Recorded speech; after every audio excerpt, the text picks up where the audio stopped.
A política estadual de resíduos sólidos, de 2006, e a política nacional de resíduos sólidos, de 2010, as duas, e precedentemente a estadual, aqui de São Paulo, elas não ignoraram os limites da natureza, não ignoraram os limites dos ecossistemas naturais. Apesar da gente estar vivendo numa época em que se propaga a cultura do descartável. Existe um bombardeio imenso em todos os meios, seja na imprensa escrita, na televisão, enfim, na visual. É um bombardeio publicitário nos induzindo, a cada dia, estimulando o consumo cada vez mais de produtos. E quando nós adquirimos esta garrafa de água, eu sou feliz proprietário, não só do conteúdo, que é a água, mas eu também sou proprietário do continente, que é esta embalagem plástica, que é essa garrafinha plástica.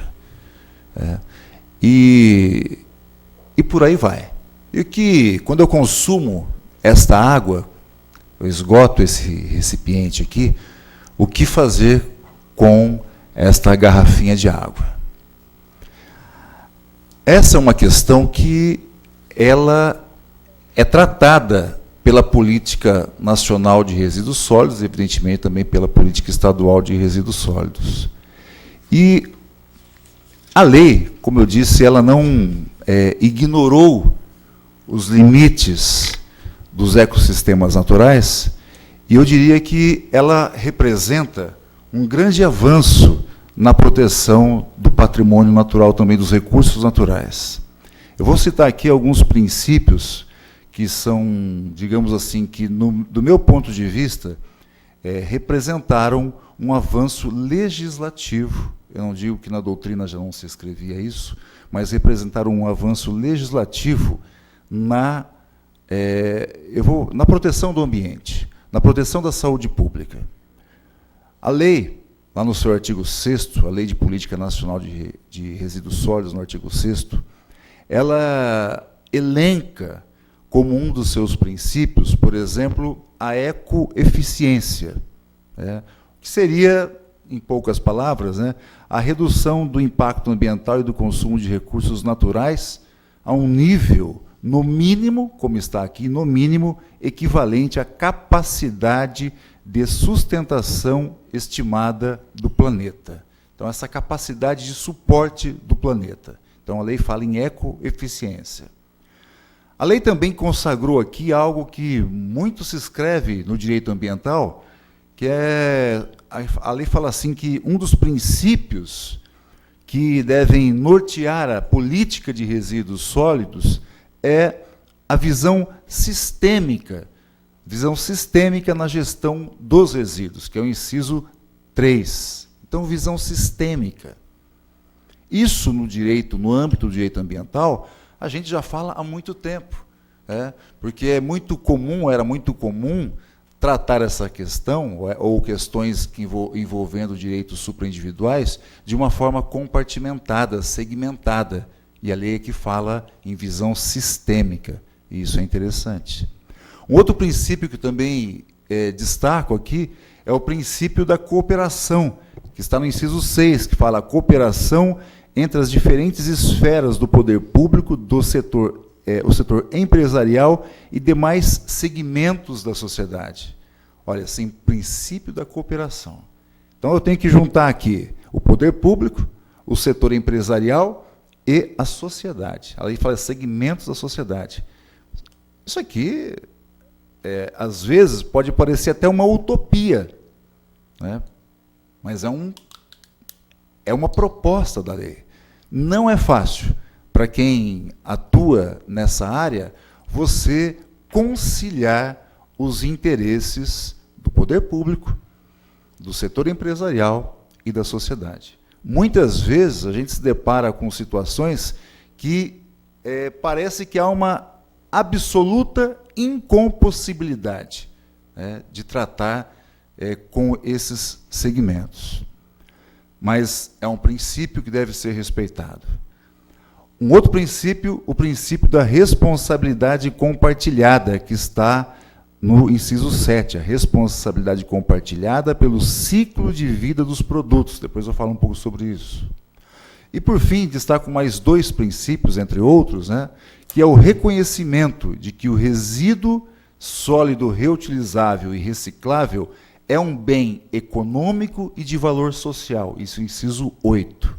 Então, a lei reconhece que o resíduo reutilizável e reciclável é um bem que tem valor econômico e também tem um valor social agregado. Isso é importante. Quando a gente fala assim, que nós estamos desperdiçando com lixo, milhões, sei lá, muito dinheiro, a lei agora reconhece. Assim como a lei, alguns anos atrás também, reconheceu que a água também tem valor econômico e é um bem finito. Agora aqui a lei está consagrando também que os resíduos é um bem econômico. E, por fim, a lei ainda fala, um outro princípio, que elenca outro princípio, que é o respeito às diversidades locais e regionais, no inciso 9. Então, respeito às diversidades locais e regionais. Essas diversidades locais e regionais, eu sou do interior. Estou aqui em São Paulo trabalhando há pouco mais de 2 anos. A diferença entre interior e Grande São Paulo, isso para ficar só no estado de São Paulo, é muito difícil. Quando a gente fala aqui, por exemplo, licenciamento ambiental pelos municípios, tem previsão na lei, as pessoas que parece que concebem o licenciamento ambiental pelos municípios, ou que tratam aqui, se esquecem da realidade da maioria esmagadora dos municípios do estado de São Paulo. Nós temos 645 municípios. Quantos, nesse universo, têm realmente capacidade de licenciar? Muito pouco.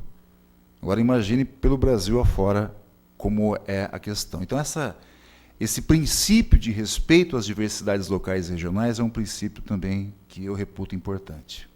Depois, a lei, no artigo 8º, ela trata dos instrumentos da Política Nacional de Resíduos Sólidos. Também vou citar só alguns aqui que eu reputo importantes. O primeiro deles, a lei fala nos planos de resíduos sólidos. Isso é absolutamente interessante, porque como era tratado os resíduos, como são tratados os resíduos sólidos pelo Brasil afora? Isso não tem tanta importância do ponto de vista, não tinha tanta importância do ponto de vista político. Nem mesmo para o consumidor. O consumidor, ele tomou essa água aqui, ele põe isso no lixo, dispensa, o catador, né, o lixeiro passa ali, retira, pronto, ele resolveu o problema, para ele está resolvido. Mas poucas pessoas das suas cidades foram alguma vez visitar um lixão ou um aterro, que isso é coisa rara. Então, quando a lei fala aqui que um dos instrumentos da política de resíduos são os planos de resíduos sólidos, a lei está obrigando o poder público e também as empresas, né, nós vamos ver depois, a fazer um planejamento. E a lei dá as diretrizes para esse planejamento. Então, os planos de resíduos sólidos representam um grande avanço também. A lei também fala em inventários e sistema declaratório anual de resíduos sólidos, o inciso 2, inventários. Quando a gente fala em inventários, o Lucon estava aqui ainda, que me precedeu, que é um companheiro lá, que trabalha na secretaria. O Lucon, a gente fala em inventário, por exemplo, na questão climática, na questão da emissão de gás de efeito estufas. Há uma exigência agora da CETESB em que alguns setores da economia, da atividade produtiva, apresentem os seus inventários de emissões. Isso causa o maior alvoroço no setor. E a lei fala aqui também em inventários, esse sistema declaratório anual de resíduos sólidos. Diz também que é um instrumento a coleta seletiva, no inciso 3. Coleta seletiva. Ora, a coleta seletiva eu vou dizer assim, era, entre aspas, uma faculdade conferida a algum administrador público. Em poucos municípios tem implantado efetivamente uma coleta seletiva que abranja toda a cidade. Agora é uma obrigação também. Vejam bem que eu estou querendo mencionar aqui só aqueles destacando algumas questões em que a lei fala em obrigação, em dever. Então, coleta seletiva é um dever, é uma obrigação. No mesmo inciso, fala em sistemas de logística reversa. Isso está tudo conceituado no artigo 3º da lei, tá? Mas a logística reversa também é um instrumento da Política Nacional de Resíduos Sólidos. E a logística reversa, ou a gente poderia chamar de responsabilidade pós-consumo, também é um enorme instrumento da política. Eu vou tratar um pouco depois disso também, mas eu estou querendo dizer aqui só quais são os instrumentos. Então, é instrumento, e a lei vai dizer depois também que isso é um dever, sobretudo para alguns setores da economia. A própria lei fala isso. A lei fala também em acordos setoriais, no inciso 16, em termos de compromisso e também em termos de ajustamento de conduta. Então, a lei também emprega mais esses 3 instrumentos, são os acordos setoriais, os termos de compromisso, em que o Estado de São Paulo já firmou 11 termos de compromisso com alguns setores da economia, e os termos de ajustamento de conduta, que é um instrumento muito empregado, sobretudo pelo Ministério Público. As diretrizes. Quais são as diretrizes? E aqui eu também vou destacar, porque a lei usa um verbo muito interessante. A lei fala assim, na gestão, no artigo 9º, e gerenciamento de resíduos sólidos, deve ser observada uma ordem de prioridade. Quais são as prioridades nessa ordem? Não geração, redução, reutilização, reciclagem, tratamento dos resíduos sólidos e disposição final ambientalmente adequada dos rejeitos. Mas essa obrigação também aqui, fala em deve ser observada. Depois, quando a lei trata dos planos de resíduos sólidos, no artigo 14, o que a lei exige? Que a esses planos de resíduos sólidos seja dada ampla publicidade ao conteúdo, bem como deve ser exercido um controle social. E esse controle social também é definido na lei, no artigo 3º, em que a lei nós temos várias definições. Então, bem como o controle social, em sua formulação, implementação e operacionalização. Então, esse controle social ele deve ser exercido nessas 3 etapas que envolvem os planos de resíduos sólidos, que é a formulação dos planos, a implementação e a sua operação. Hoje, no Estado de São Paulo, pouco mais de uma centena, aproximadamente 150 municípios já realizaram os seus planos de resíduos sólidos, de gerenciamento. Pouco mais que isso aí, no universo de 645. Esses planos, isso está nos artigos 15, 16 e 19. Então, quando a lei trata do plano nacional, do plano estadual e dos planos municipais, respectivamente, então 15, 16 e 19, a lei estabelece um conteúdo mínimo.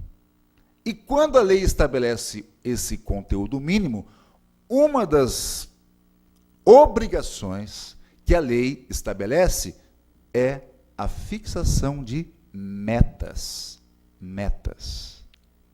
Isso também pode se constituir num problema. São metas.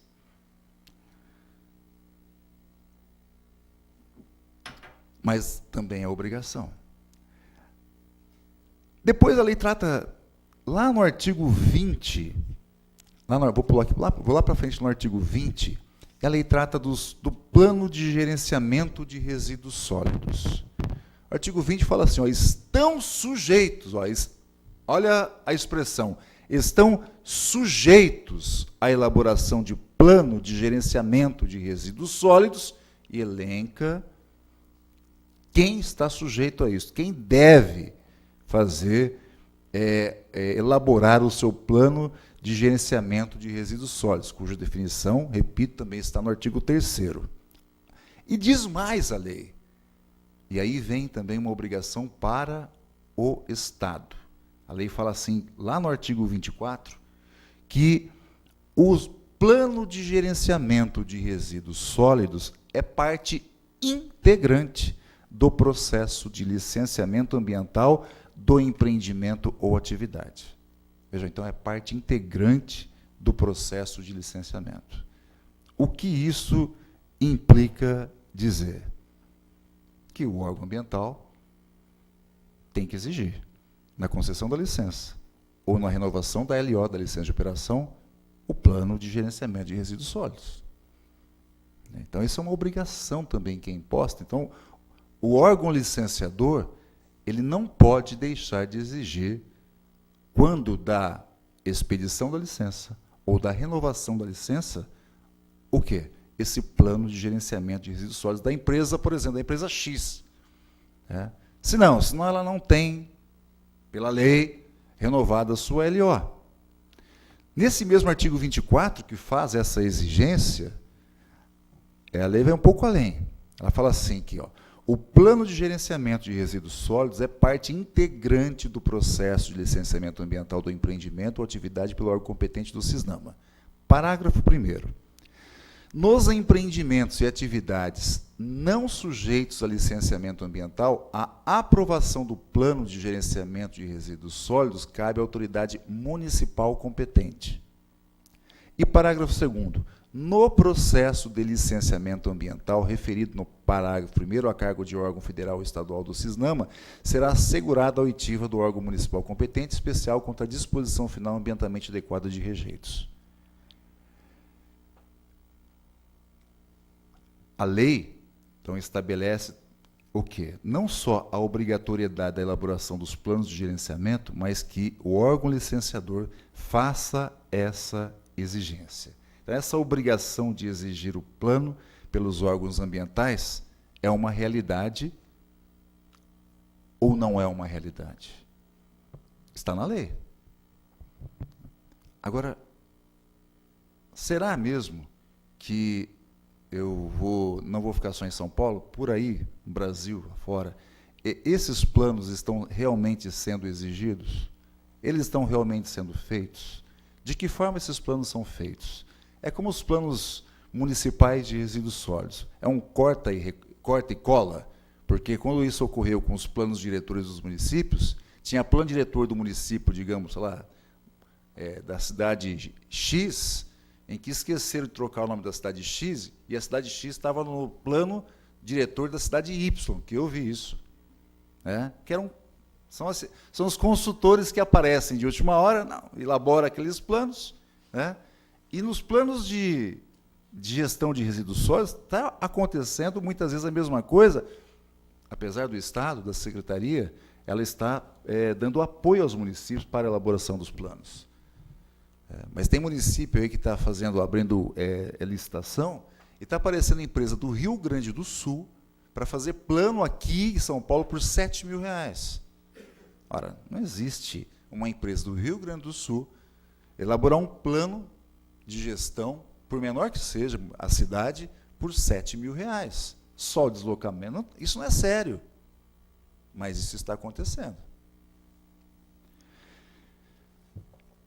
Então, veja que nós temos aqui inúmeras... Eu estou pulando, só estou citando aquilo que eu estou destacando como mais importante. A lei emprega muito deve, tem que ser assim, é obrigação. Quase todo artigo tem alguma obrigação, algum dever. Quando a lei trata, eu prometo que já estou caminhando para o encerramento, tá?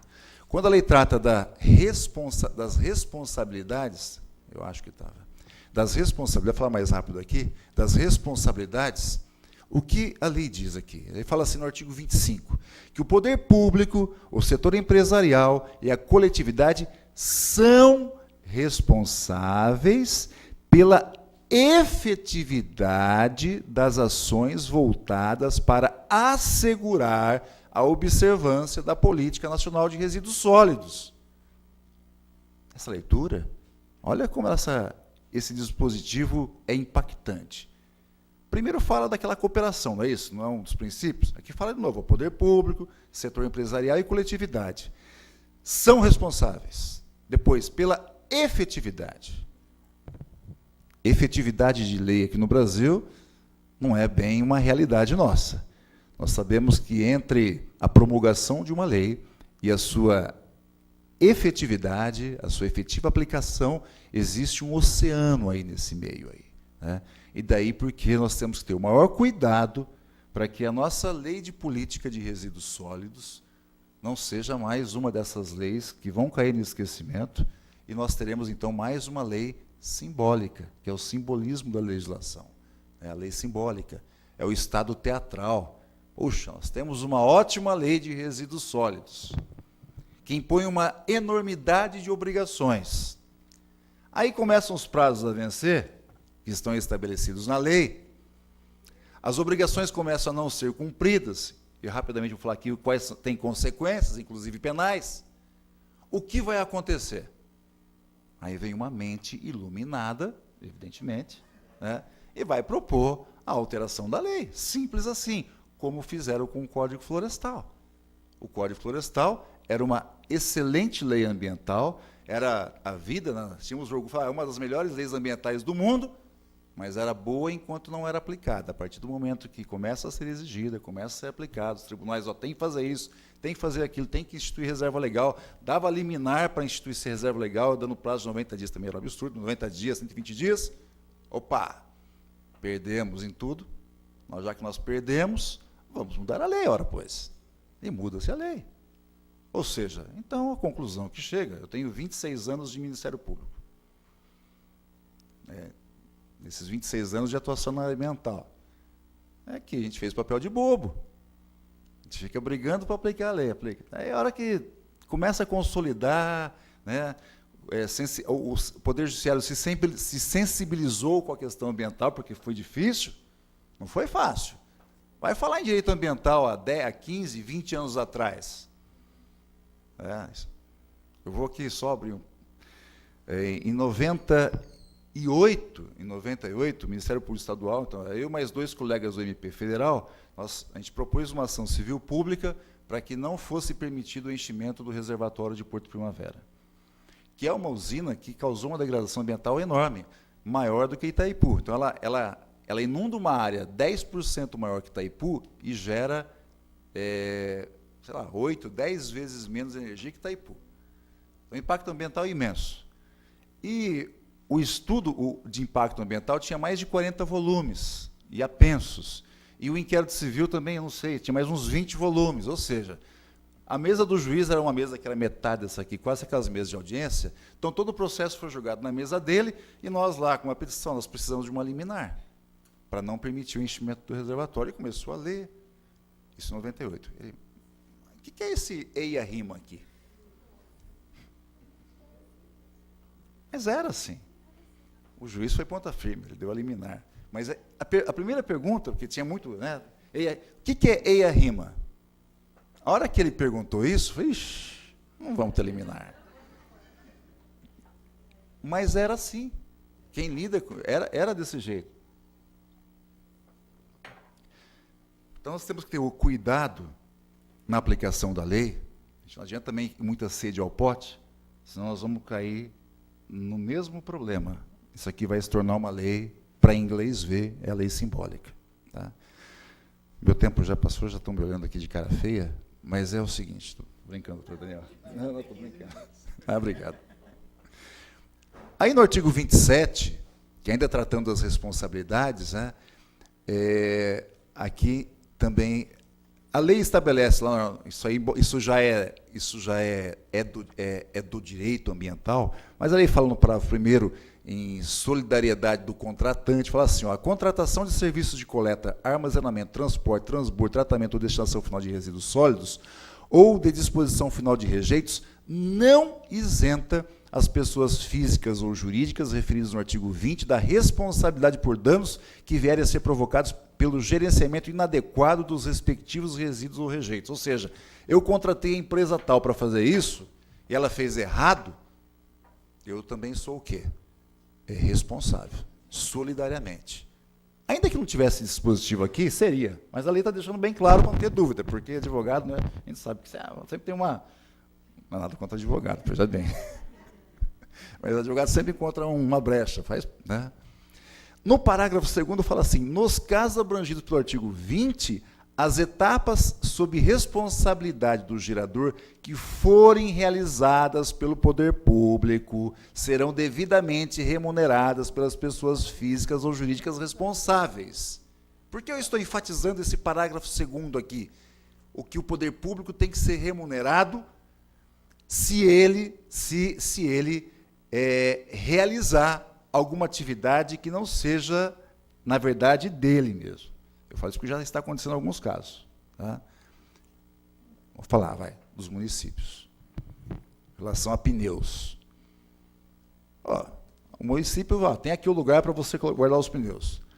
Aí os fabricantes, não, você recolhe os pneus, você guarda aí, e a cada tanto tempo eu passo aqui, tá bom? E o município faz isso. Os municípios não estão mais suportando tantos ônus assim. Dr. Rubens Rizek, que acabou de chegar, nosso secretário adjunto do Meio Ambiente. Os municípios não estão suportando mais esse ônus. Tudo se transfere responsabilidade aos municípios. Ora, essa obrigação é de quem? É do fabricante, por exemplo. É do importador, não é do município. E se o município está, entre aspas, colaborando com isso, a lei fala que ele deve ser remunerado.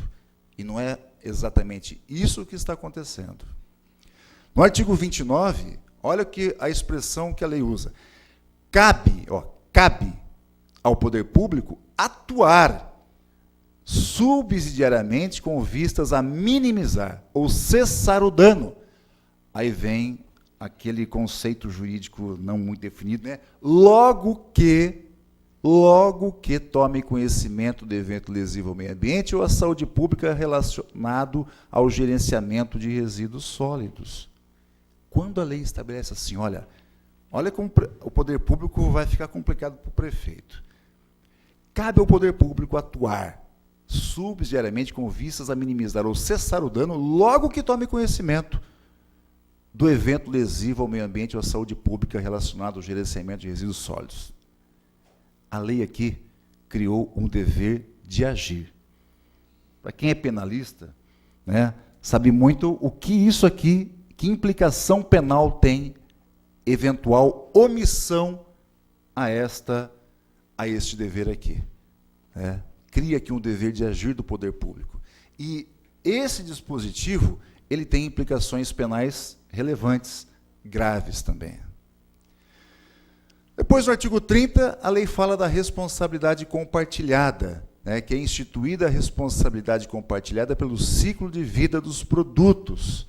E vem lá dizendo o que significa essa responsabilidade compartilhada, que também está definido no artigo 3º, inciso 17. E no artigo 31, a lei estabelece a responsabilidade dos fabricantes, importadores, distribuidores e comerciantes também. A lei fala assim, que eles têm responsabilidade, e vou mencionar aqui o inciso 3, tem responsabilidade pelo recolhimento dos produtos e dos resíduos remanescentes após o uso, assim como sua subsequente destinação final ambientalmente adequada, no caso de produtos objeto do sistema de logística reversa, na forma do artigo 33. Ora, quem tem, então, a obrigação? São os fabricantes, os importadores, os distribuidores e os comerciantes. A obrigação é deles. Mas a obrigação é deles. Se o município faz isso, o município tem que ser o quê? Remunerado. Tem que ser remunerado.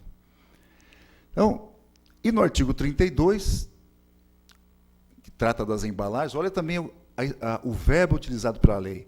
As embalagens devem ser fabricadas com materiais que propiciem a reutilização ou a reciclagem. Parágrafo 1º. cabe aos respectivos responsáveis assegurar, olha, cabe e assegurar, né, que as embalagens sejam, aí vem ela dizendo o seguinte de novo, no parágrafo 3º, é responsável. Vejam as expressões, quase todo dispositivo da lei, ela está criando obrigações para alguém, criando várias obrigações. E já agora prometo que estou na última folha, na penúltima, a última fala. Então, a lei, ela diz quem tem que fazer, e no artigo 33,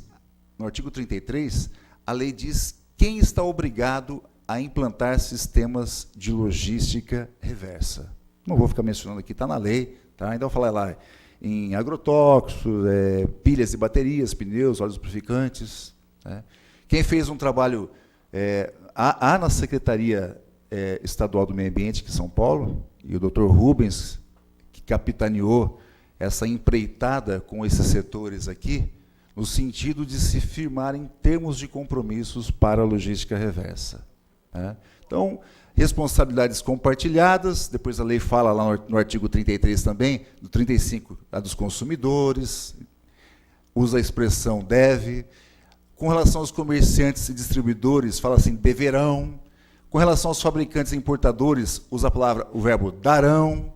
Né? No parágrafo 7º do artigo 33, mais uma vez, a lei diz, a lei fala da remuneração, e menciona o artigo 36, inciso 4, que também fala da remuneração. Tá?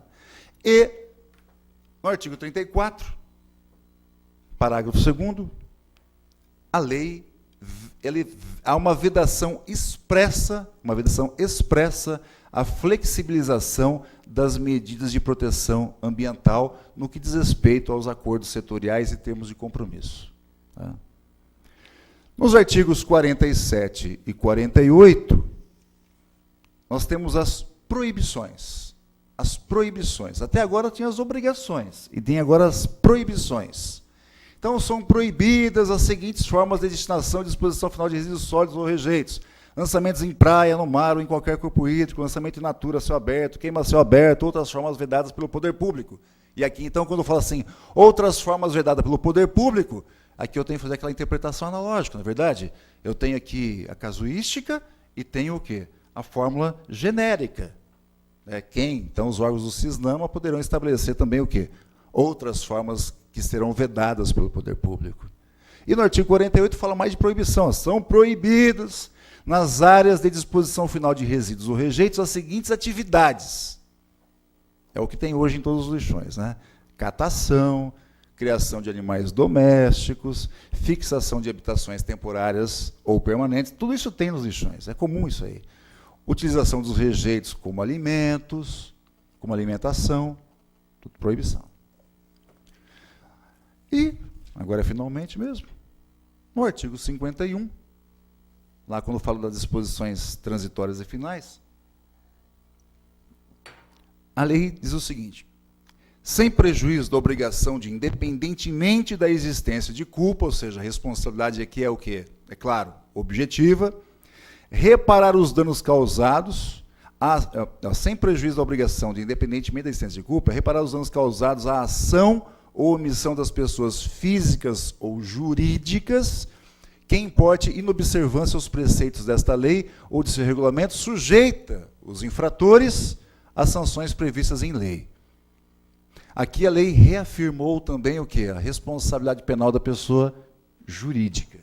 Tá? Ela reafirma essa responsabilidade da pessoa jurídica. E diz que essas ações ou omissões resvalarão na lei dos crimes ambientais. E no artigo 52, finalmente, a inobservância do disposto no caput do artigo 23 e no parágrafo 2º desta lei é considerada obrigação de relevante interesse ambiental para efeitos de configuração do artigo 68 da Lei 9.605. Ora, o que está previsto no artigo 23 e parágrafo 2º? Os responsáveis por planos de gerenciamento de resíduos sólidos manterão atualizados disponíveis ao órgão municipal competente, informações e tal, e vem assim, ó, E as informações referidas no caput serão repassadas pelo órgão público ao CENIR na forma do regulamento. Ou seja, até a simples omissão nas informações configura a obrigação de relevante interesse ambiental. Aí eu venho. As outras obrigações, que eu mencionei, várias outras aqui, são todas obrigações de relevante interesse ambiental. Então, em tese, a não observância dessas obrigações que foram criadas, que foram estabelecidas na Lei Nacional de Política Nacional de Resíduos Sólidos, poderão gerar aí a caracterização do crime do artigo 68 da Lei dos Crimes Ambientais, que fala assim, deixar aquele que tiver o dever legal ou contratual de fazê-lo, de cumprir obrigação de relevante interesse ambiental. Por exemplo, um acordo setorial, que ali fala que tem natureza de contrato. Não é isso? Está na lei. Digamos que seja estabelecida uma obrigação, seja cumprido aquele acordo setorial, tem implicação penal. Um termo de compromisso, onde se estabelece alguma obrigação, a sua não observância tem também implicação penal, assim como tem num TAC. Essas obrigações, sem contar que pode também caracterizar um outro delito ambiental, um delito de dano mesmo, poluição, não sei. É que, além daquele, configura também esse delito, que essas obrigações que foram estabelecidas na lei, alguma aqui não é de relevante interesse ambiental? Das que eu citei, pelo menos aqui, eu tomei algum cuidado de citar o quê? Todas que eu citei são de relevante interesse ambiental, mas tem muitas outras aqui também. Então, são essas as obrigações, né, que estão aqui estabelecidas em lei. Elas têm reflexos na responsabilidade civil, administrativa e também na área penal. Mas a lei, a estadual, a nossa de São Paulo, que inspirou a federal, né, ela, como eu disse lá no começo da minha intervenção aqui, a lei, tanto a estadual quanto a federal, não ignorou a capacidade de suporte dos ecossistemas. Reconhece implicitamente o quê? A limitação, que os recursos naturais são recursos finitos.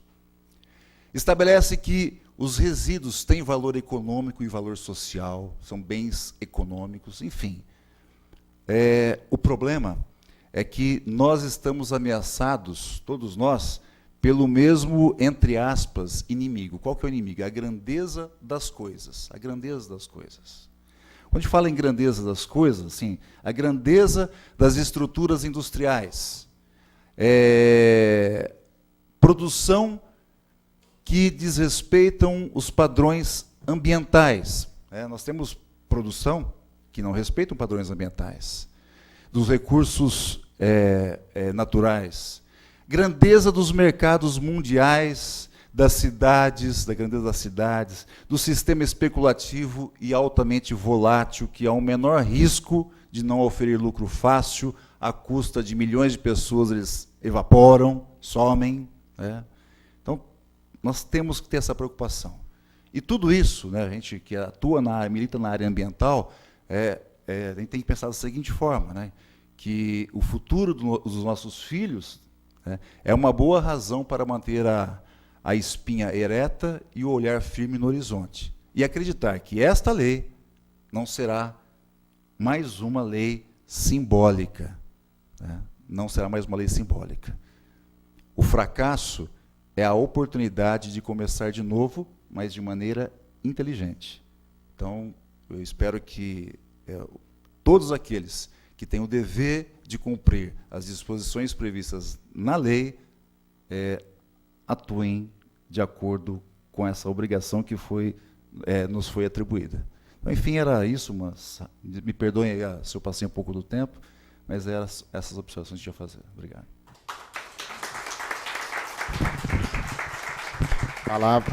Com a palavra, a professora Grace Patrícia Fila. Boa tarde a todos. Inicialmente agradeço a presença aqui de todos os advogados, alunos, Dr. Nelson, Dr. Daniel, que nos prestigia aqui nesse primeiro evento realizado Secretaria do Meio Ambiente junto com a OAB. Sem mais delongas, vou iniciar minha temática, primeiro parabenizando a palestra do Dr. Nelson, que conseguiu sistematizar em brevíssimo tempo uma lei extremamente cheia de pontos nevrálgicos, novos conceitos e novas perspectivas de conscientização. Então, vou começar aqui com a nossa palestra, dizendo, em primeiro lugar, do porquê esse assunto começou a ser tão propagado. Porque descobriu-se, assim como foi falado pelo meu colega, que o lixo, que os resíduos sólidos, falando de uma forma mais técnica, eles são bens econômicos e de valor incrivelmente social. E, assim, eles são considerados como produtos dentro de uma sociedade econômica capitalista. Esse é um primeiro ponto. Posteriormente, eu achei interessante que eu colocasse aqui alguns das alegações pontuais que eu vou fazer sobre determinadas angústias que eu, como estudiosa do tema, tenho e trago aqui para compartilhá-las. Estamos falando em responsabilidade compartilhada, vamos fazer aqui uma terapia compartilhada ambiental, nesse sentido. Em primeiro lugar, esse tema não pode ser estudado afastada do tema de sustentabilidade, que hoje se tornou praticamente a linha mestra em todas as relações acadêmicas, interpessoais, profissionais e tudo mais. E eu trouxe aqui o conceito de sustentabilidade, que foi colocado aqui na Conferência Mundial do Meio Ambiente, que basicamente traz: vamos atender a perspectiva capitalista sem comprometimento, obviamente, das presentes e futuras gerações. Claro é que, acabei de falar, que nós vivemos, pelo artigo 170 da Constituição Federal, dentro de uma ordem econômica capitalista, onde o objetivo básico é a busca do lucro. Então, como compartilhar isso? Será que é um dilema? Será que é um novo paradigma entre esse quadro, ordem econômica capitalista e meio ambiente, justamente através do conceito de sustentabilidade, que foi a linha mestra da Lei da Política Nacional de Resíduos Sólidos, assim como das leis estaduais também. Obviamente que hoje, quando estudamos sobre o tema de sustentabilidade, nós o fazemos sobre diversos aspectos. Não só sobre a sustentabilidade ambiental, que nós bem conhecemos, que seria a melhoria da qualidade de vida, respeitando-se os limites da capacidade dos ecossistemas, como também, notadamente, aqui eu dou uma importância muito grande, com relação à sustentabilidade econômica e à sustentabilidade social. Quando eu falo em sustentabilidade econômica, que é um ponto extremamente importante e muito bem analisado na Lei da Política Nacional de Resíduos Sólidos, eu estou falando principalmente num desenvolvimento econômico intersetorial, que foi o que o Dr. Nelson colocou logo no início da palestra. Para essa lei dar certo, sob o meu ponto de vista, há necessidade justamente desse comando conjunto de setores, ou seja, agregar ideias em todos os setores. E também uma capacitação de modernização contínua aí de instrumentos de produção. No que tange à sustentabilidade social, ela se situa basicamente na causa no campo das causas que promovem o aumento da qualidade, que tem íntima ligação com resíduos sólidos. Porque resíduos sólidos eu falo em emprego, eu falo em renda, eu falo em educação ambiental, eu falo em saneamento, eu falo em informação e assim sucessivamente. O que hoje, dentro de quem advoga, principalmente na parte empresarial, Está muito em voga essa questão do triple bottom line, que é exatamente isso, sustentabilidade econômica, ambiental e social. Entrando aqui na Política Nacional de Resíduos Sólidos, que foi extremamente bem analisada dentro de uma interpretação sistemática, lógica sistemática, a gente viu que ela demorou aproximadamente uns 20 anos para sair. E esperemos que, após a sua saída, ela não tenha tão somente uma força simbólica, mas tenha uma força de mando e de modificações de condutas efetivas. Bom, o que me moveu a começar a estudar resíduos sólidos? Quando eu comecei a ter a percepção de que, como eu falei para os senhores e para as senhoras, de que resíduo é produto. Mas, além disso, o que me motivou? Na minha tese de doutorado, eu comecei a estudar sobre saneamento ambiental. E saneamento ambiental encontra um caminho muito curto para se chegar na questão de resíduos sólidos. E aí, estudando, analisando e vendo, indo a loco, em lixões e outras comunidades, eu comecei a perceber que a situação realmente é das piores. Famílias que vivem lá, crianças que estudam a miséria moral, além da miséria material, pessoas que ingerem venenos, animais, fauna e flora que se depositam, gerando incondicionalmente problemas a todos os ecossistemas locais, e a questão dos catadores de lixo.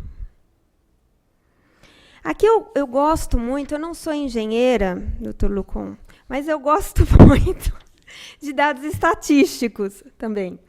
E aí eu comecei a fazer uma série de levantamentos, então eu praticamente peguei levantamentos de 2000 até mais ou menos 2012, que eu consegui acompanhar. Então, o que nos chama mais atenção é que em 2000 haviam 59% de lixões e apenas 13% de aterros sanitários.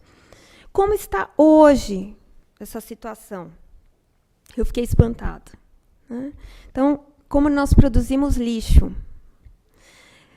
Aqui eu me permito ler. Cada brasileiro produz 1,1 kg por dia. A coleta por dia é de 188,8 toneladas. 50,8%, isso eu já havia falado, tem destinação inadequada.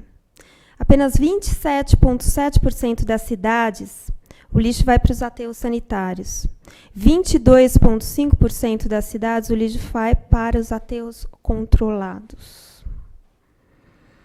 Aqui estão ainda em funcionamento mais de 2,9 mil lixões no país, localizados em 2,8 mil municípios em todo o país. Apenas 18% das cidades que apresentam a coleta seletiva. Né? Um dado aqui que me impressionou é esse aqui que saiu há pouco tempo, inclusive na Abrelp, de 2013, que entre 2008 e 2009, o crescimento da população brasileira cresceu em 1%, enquanto a produção de lixo cresceu em 6,6%. E assim vão outros tantos dados aqui que eu fiz questão de colocar. E onde se situa a problemática disso tudo? Né? Primeiro, os danos ambientais. Danos ambientais que ocasionam problemas de poluição. E, obviamente, quando eu falo em poluição como boa criminalista, já penso em todos os crimes de poluição, do capítulo da poluição. Poluição do ar, poluição da água, poluição do solo, poluição visual, poluição da fauna e flora, impactos econômicos também com isso, porque a desvalorização das áreas ao entorno, desestimular a reciclagem, ocupação de espaços urbanos de forma inadequada, o que causa, e vem causando, que nós verificamos, deslizamentos e perdas humanas, das quais não se há mais a possibilidade de uma restituição. Né? Ameaça à saúde pública, desperdício de material, não aproveitamento de fontes de trabalho, como é o caso dos catadores ainda, ocupação de espaço urbano e reformulação do setor privado. Eu vou falar muito sobre essa reformulação do setor privado e de padrões de oferta. As causas disso tudo. Várias são elas, e uma causa que é muito importante e que foi muito referida aqui pelo meu colega é a letra B e a letra C e a letra D, que é custo elevado da prestação de serviços para município com baixa renda. Fazendo uma análise disso, eu percebi que só há aterros adequados em 27% dos municípios. E a criação de mais aterros e os custos envolvidos nisso são obstáculos, inclusive com relação ao próprio transporte que se faz. Porque nós vivemos, o que eu sempre falo para os meus alunos, existem vários Brasis dentro de um Brasil, existem vários municípios de realidades com realidades e universalidades altamente diferenciadas. Então, para os pequenos municípios, o custo é elevadíssimo nesse sentido. Então, eu gostei do comentário do doutor, no sentido, bom, há uma obrigação, mas precisa-se ter também, em face dos municípios, um incentivo. Qual seria esse incentivo? Eu, particularmente, ainda estou estudando a respeito, mas há necessidade, principalmente esses municípios que são localizados, são mais longe de São Paulo e tudo mais. Baixo índice de reciclagem e ausência de consciência de sustentabilidade, isso eu também vou falar muito. Quadro legislativo que nós temos. Nós temos, basicamente, a Lei da Política Nacional de Resíduos Sólidos, que foi muito bem aqui observada já, na exposição que me antecedeu, e 16 leis de políticas estaduais de gestão de resíduos sólidos, que foram aprovadas aí até que eu tenha a ciência, até julho de 2013. Basicamente, todas elas se preocuparam com fazer um link entre a Política Nacional de Resíduos Sólidos com a Política Federal de Saneamento, responsabilidade pós-consumo e necessidade de acordos e consultas públicas, que são instrumentos extremamente importantes.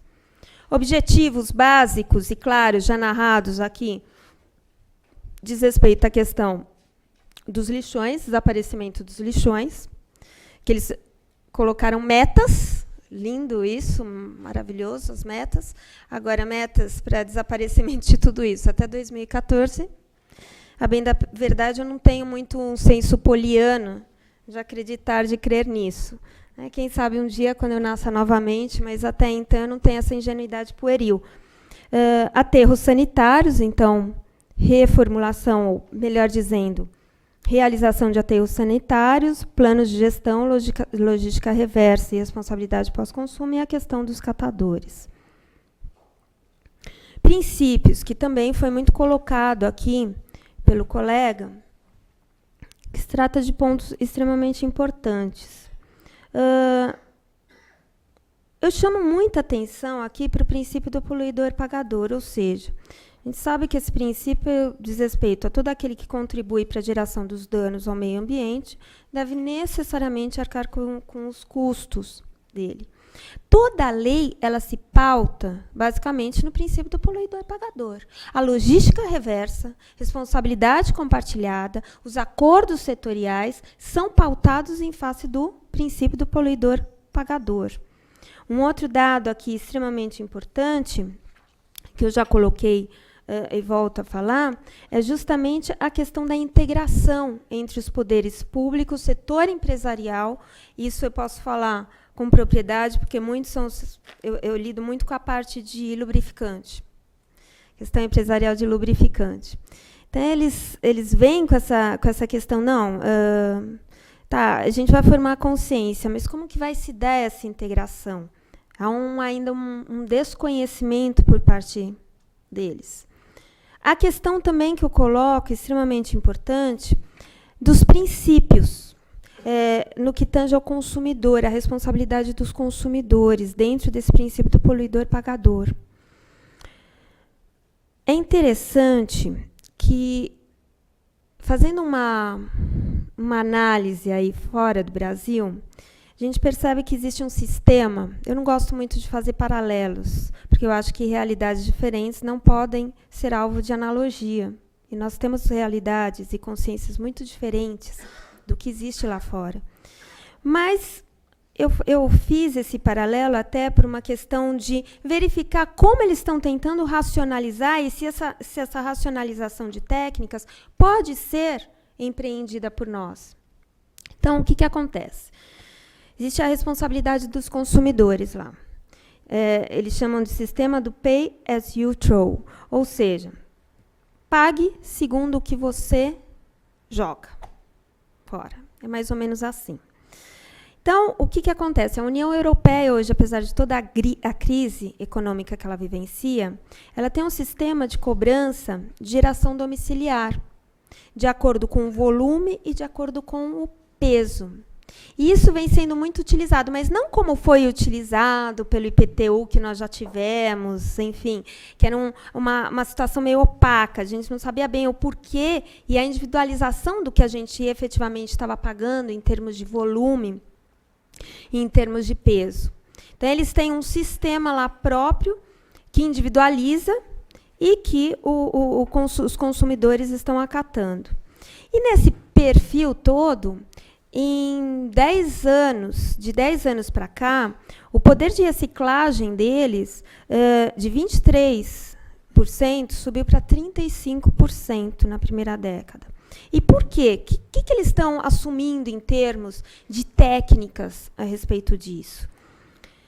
Eu posso dizer alguns exemplos, como França, Espanha e Alemanha. Eles assumiram o seguinte objetivo. Vamos reduzir, vamos objetivar uma queda na produção dos próprios resíduos. Então, eles já reduzem os resíduos para a coisa dar certo. E aí, efetivamente, eles colocam cada gerador de resíduos em determinado domicílio tem que separar, pagando uma taxa proporcional, efetivamente, ao volume do recipiente. E aí vem uma informação interessante. No que tange ao lixo orgânico, ele é recolhido pelo poder público e vai para os aterros, para as unidades de incineração e tudo mais. No que tange ao lixo seco, embalagens, por exemplo, eles são recolhidos em todo o país por uma entidade que eles chamam de agências públicas.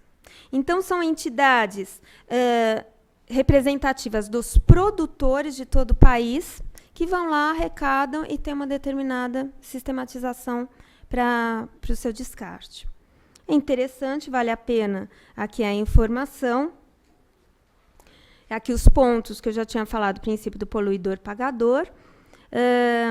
Uma questão que aqui eu coloco, os senhores, lendo a lei, a quem cabem os custos decorrentes da gestão de resíduos sólidos, como foi bem trazido aqui. Temos que pensar nessa questão da variedade dos modelos, dos produtos importados. Então, uma experiência que também tem dado muito certo, e é assim, certo, inclusive em termos de investimento. Existe lá a chamada responsabilidade estendida ou ampliada. Deixa eu colocar aqui. Aqui eu não coloquei. Responsabilidade estendida ou ampliada do produtor. Seria mais ou menos como é a nossa logística reversa. Mas o que acontece? Tem um detalhe a mais.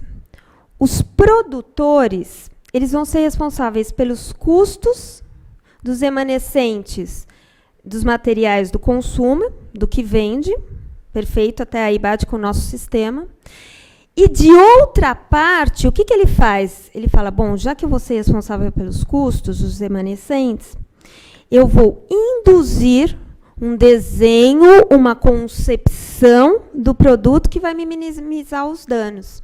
Então, ele agrega esses dois elementos, o que é muito mais fácil, muito melhor, porque vai haver uma minimização dos resíduos, efetivamente, e uma revalorização dos mesmos, através justamente dessa indução, dessa nova concepção de como vai ser desenhado, como que vai ser feito, como vai ser colocado no mercado.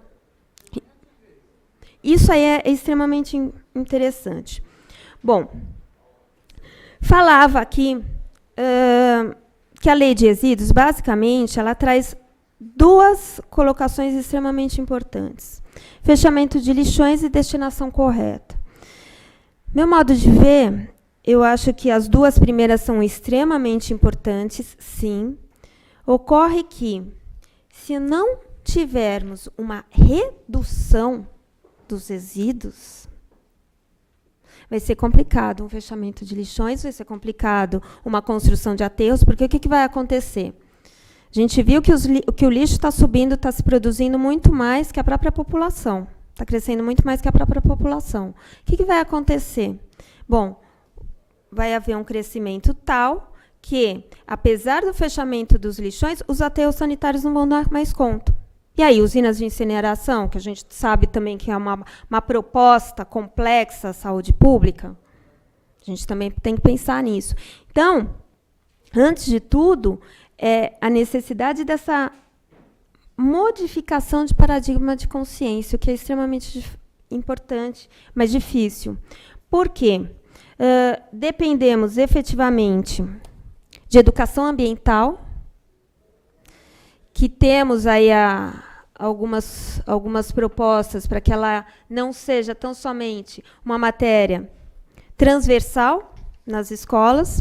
Temos uma proposta, inclusive, já projetada dentro da comissão da OAB, no sentido de propor como cadeira autônoma, com um número de horas a mais nas universidades, porque, a bem da verdade, os alunos necessitam disso. Eu encontro, às vezes, até colegas da área criminal, que eles falam, mas como você vai falar que nós falávamos, de um direito penal difuso? E eu falo, hello, estamos na sociedade de relações de massa século XXI, onde as relações não são mais interpessoais. Caio e Tício. As relações hoje são difundidas. Então, há necessidade, efetivamente, dessa nova propositura, desses novos pensamentos. Uma coisa interessante que se coloca, e vai se colocar, creio eu, na conferência, na próxima Conferência Nacional, um exemplo que as grandes marcas estão dando no exterior, que elas se comprometem, basicamente, a financiar a coleta e a recuperação dos seus resíduos, Coca-Cola e Nestlé. O que acontece é que elas ainda se mantêm absolutamente fechadas nessa proposta com relação aos países que elas próprias denominam de em desenvolvimento. Então, elas acham que ainda, efetivamente, em termos de rentabilidade, e mesmo de induzir uma consciência, ainda fora dos objetivos das mesmas. Mas é algo que tem surtido muito efeito nas principais cidades, nos principais países da União Europeia. E revalorizar essa questão dos catadores, porque os catadores eles são prestadores de serviços ambientais. E indo em audiências públicas, o que se coloca é que eles estão extremamente ávidos a que se tenham cooperativas e regras de jogo bem detalhadas sobre o papel econômico deles, não digo nem social, mas o papel econômico. E uma das perguntas que eles mais colocam é: qual vai ser a forma de contrato de trabalho que eu vou ter? É uma pergunta absolutamente simples, mas absolutamente sem resposta ainda. Então, a gente tem que sair um pouquinho do macro, desse ideal que nós plantamos dentro das cooperativas e começarmos mesmo num processo de formiga, colocando-se primeiro como que vai ser dada essa questão do contrato de trabalho dos mesmos, dentre outras perspectivas, dentre outras colocações que eles fazem.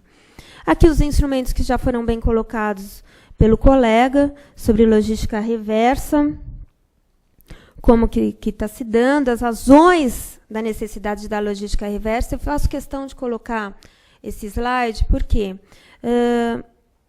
eu sou muito chamada para conferências em empresas. E eu tenho que lidar com um público que busca o lucro. Basicamente, o lucro. Então, eles me perguntam, doutora, muito bonito, qual vai ser o que eu vou sair ganhando se eu implementar uma logística reversa? Não nas áreas que efetivamente são obrigatórias que a lei estabelece, como pneus, lubrificantes, pilhas, baterias, enfim, né, eletroeletrônicos. Em outras áreas. O que eu vou me beneficiar disso? Né? E aí eu coloco toda uma visão, eu dou uma visão empresarial a eles. Porque não tem, apesar de eu ser ideologicamente ambientalista, não sou eco-xiita, mas tenho uma visão ambientalista de que sem o meio ambiente não há vida, eu preciso me colocar dentro da visão capitalista dos mesmos.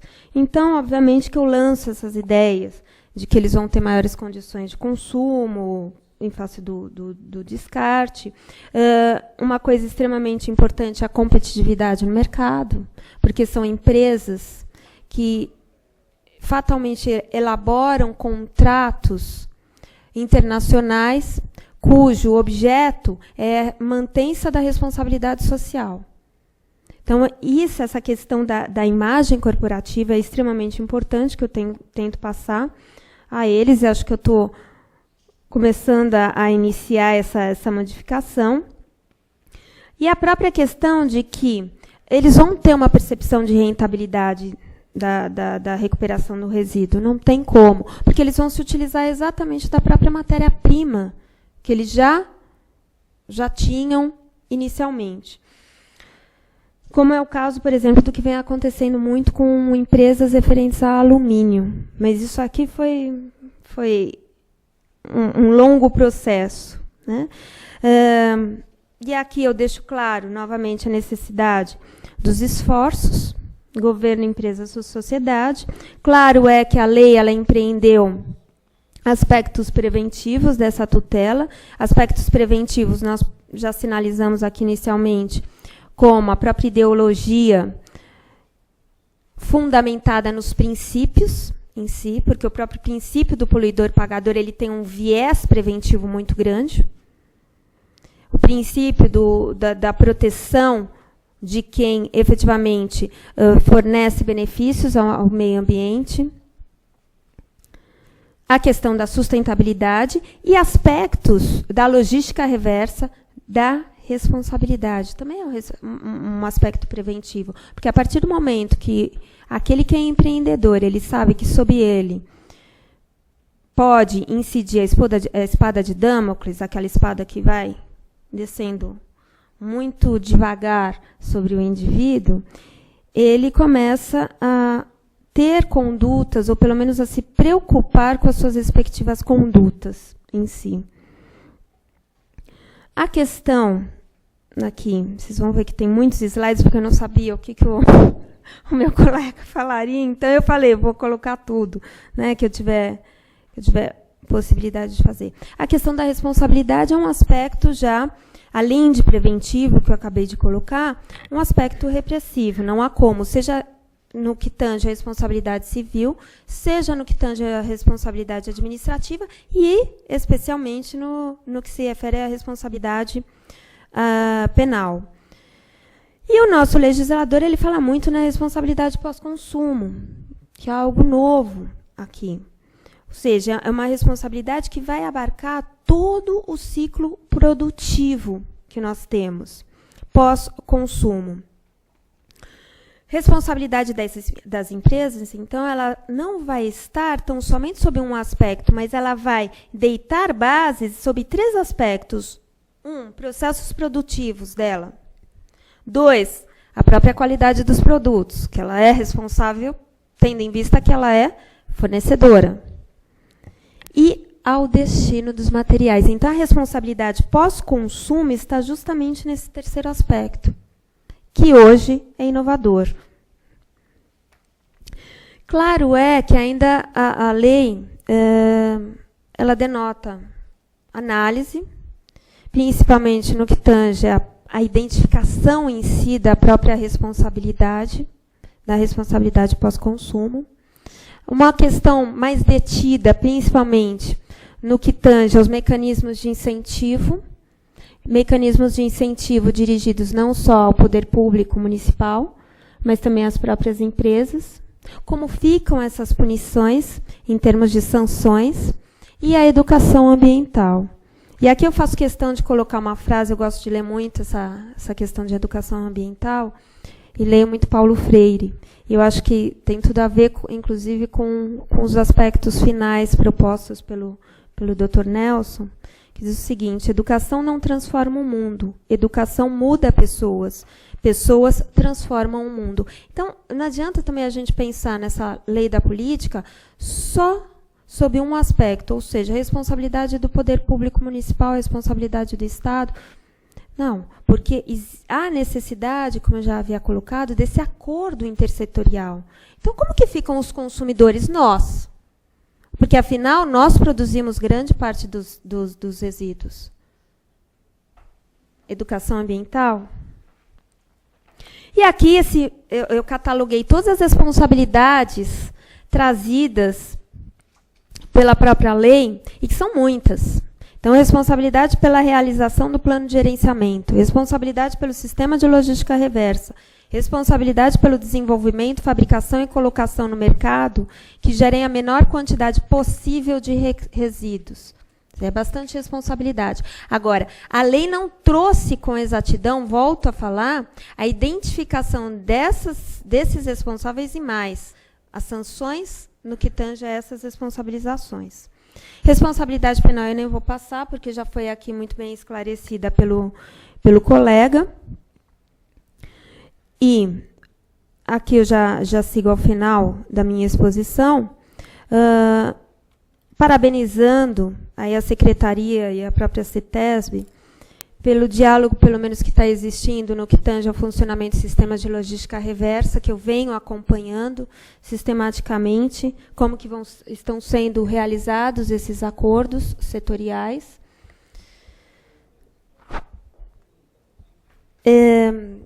Interessantíssimo que a lei propôs uma natureza jurídica contratual, ou seja, não é uma simples ideologia, eu coloquei um real comprometimento, ou faz, ou então vamos falar sobre outros termos de responsabilização. E exatamente como que vem sendo abordados esses acordos em termos de metodologia, de conteúdo, enfim, só tenho a parabenizar a Secretaria por conta disso. Aqui eu trouxe alguns casos internacionais e nacionais sobre essa questão da logística reversa e da responsabilidade pós-consumo, que são interessantíssimas. Depois, se alguém quiser, eu disponibilizo um material, só não vou colocá-las aqui uma a uma, dada o nosso adiantado da hora. E as proibições que também já foram ditas. A questão da ecoeficiência, que também é outro dado importante.